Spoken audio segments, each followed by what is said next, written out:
So recently, some white guys and some black women swapped Twitter avatars or pictures online. They didn't change their content, they kept tweeting the same as usual. But suddenly, the white guys noticed they were getting called the N-word all the time, and they were getting the worst kind of online abuse. Whereas the black women all of a sudden noticed things got a lot more pleasant for them. Now, if you're my 5-year-old, your internet consists mostly of puppies and fairies, and occasionally fairies riding puppies. That's a thing, Google it. But the rest of us know that the internet can be a really ugly place. I'm not talking about the kind of colorful debates that I think are healthy for our democracy. I'm talking about nasty personal attacks. Maybe it's happened to you, but it's at least twice as likely to happen and be worse if you're a woman, a person of color, or gay, or more than one at the same time. In fact, just as I was writing this talk, I found a Twitter account called Salli Kone Sucks. The bio says that I'm a man-hater and a bull dyke, and the only thing I've ever accomplished with my career is spreading my perverse sexuality, which, incidentally, is only a third correct. I mean, lies! But seriously, we all say we hate this crap. The question is whether you're willing to make a personal sacrifice to change it. I don't mean giving up the internet. I mean changing the way you click, because clicking is a public act. It's no longer the case that a few powerful elites control all the media and the rest of us are just passive receivers. Increasingly, we're all the media.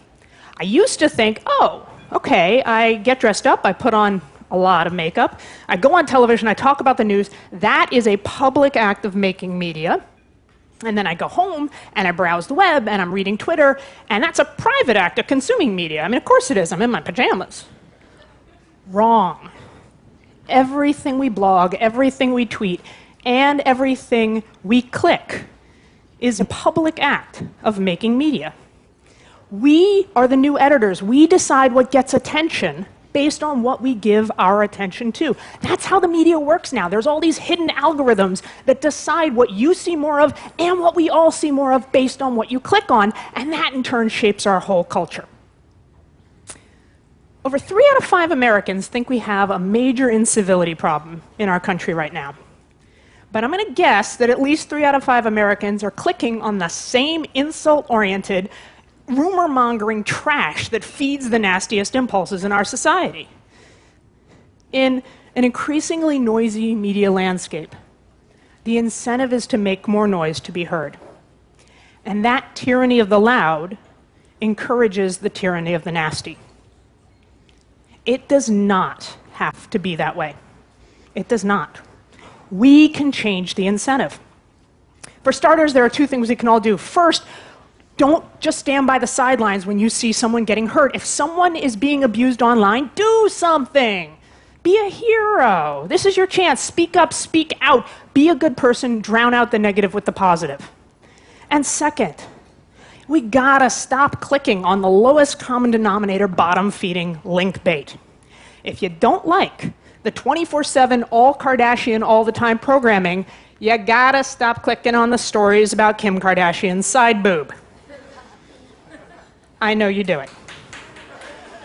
You too, apparently. I mean, really, same example. If you don't like politicians calling each other names, stop clicking on the stories about what one guy in one party called the other guy in the other party.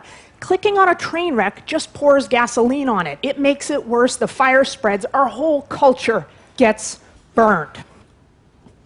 If what gets the most clicks wins, then we have to start shaping the world we want with our clicks. Because clicking is a public act. So click responsibly. Thank you.